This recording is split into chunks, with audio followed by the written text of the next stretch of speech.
दुर्योधन ने भीम को पिलाया था कालकूट जहर। उसके बाद भीम का जीवन पूर्ण तरह से बदल गया था। आइए जानते हैं। गांधारी का बड़ा पुत्र दुर्योधन और भीम दोनों ही कुश्ती में माहिर थे। भीम अधिक शक्तिशाली था, इसलिए दुर्योधन भीम से बालपन से ही दुर्भावना रखता था।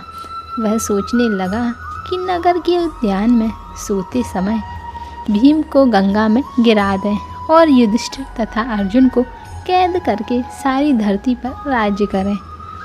दुर्योधन और गांधारी का भाई शकुनी कुंती के पुत्रों को मारने के लिए सदैव ही नई नई योजनाएं बनाते थे। इस योजना के तहत एक बार दुष्ट दुर्योधन ने भीम को जहर देने की योजना बनाई थी। दुर्योधन ने एक बार जल विहार के लिए गंगा नदी के तट पर बड़े बड़े तंबू और खेमे लगाकर अलग अलग कमरे बनवाए थे।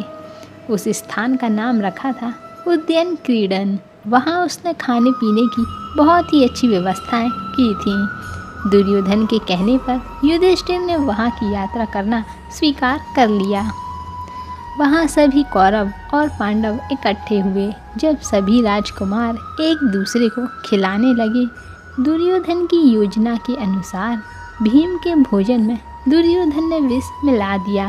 कहते हैं कि यह विष कालकूट विष था, जिसका असर धीरे धीरे होता है। भीम को भोजन अति प्रिय था, इसलिए दुर्योधन भीम को अलग से आग्रह करके भोजन परोसता है।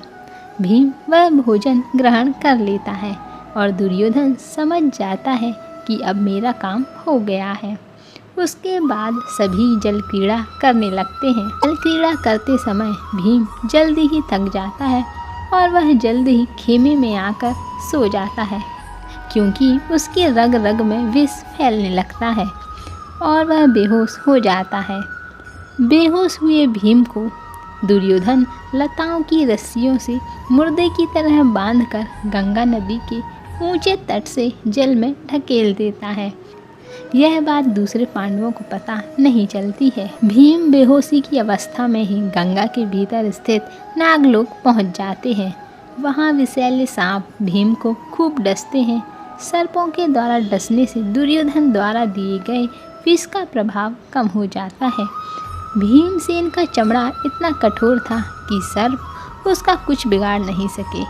सर्पों के डसने और विष का प्रभाव खत्म होने से भीम जागृत हो जाते हैं।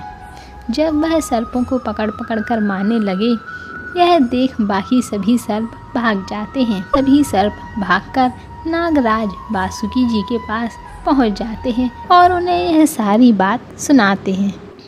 ऐसे में नागराज वासुकी स्वयं भीम के पास जाते हैं और उनके साथ गए एक आर्यक नाम का सर्प भीम को पहचान जाता है। आर्यक नाग भीम के नाना का नाना था। तब वासुकी पूछते हैं, हम इसको क्या भेंट दें? इसको बहुत सारे धन और रत्न दे दो। आर्यक कहते हैं कि नागेंद्र यह धन और रत्न लेकर क्या करेगा? यदि आप इस पर प्रसन्न हैं तो इसे उन कुंडों का रस पीने की आज्ञा दीजिए जिनसे सहस्त्रों हाथियों का बल प्राप्त होता है। वासुकी की आज्ञा से भीम कुंड का सारा रस एक ही घूंट में पी जाते हैं। इस प्रकार 8 कुंडों का रस पीकर और नाग देवता के निर्देश अनुसार वह एक दिव्य सैया पर जाकर सो जाते हैं। इधर नींद टूटने पर कौरव और पांडव खूब खेल कूद कर हस्तिनापुर चले जाते हैं और आपस में बात करते हैं कि शायद भीम उनसे पहले ही हस्तिनापुर पहुंच गए हों। लेकिन जब वहां पहुंचकर पता चलता है कि भीम यहाँ नहीं आए हैं, तो कुंती सहित चारों पांडव घबरा जाते हैं और कुंती को दुर्योधन पर शक हो जाता है। वह चीख चीख कर कहने लगती हैं, उस दुष्ट ने मेरे पुत्र को मार डाला। ऐसे में विदुर उन्हें समझाते हैं कि तुम्हारे पुत्र दीर्घायु हैं, तुम चिंता ना करो। यहाँ इस तरह विलाप करने से सभी को पता चल जाएगा। उधर नागलोक में भीम 8 दिन बाद उठते हैं। तब नाग कहते हैं कि आपने जो रस पिया है वह बहुत ही बलवर्धक है। अब आप में 1000 हाथियों का बल आ गया है। युद्ध में आपको कोई भी नहीं हरा सकता।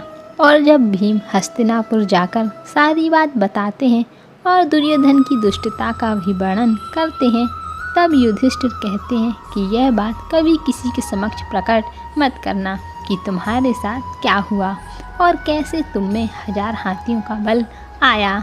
से हम सब भाई आपस में एक दूसरे की बड़ी सावधानी से रक्षा करेंगे।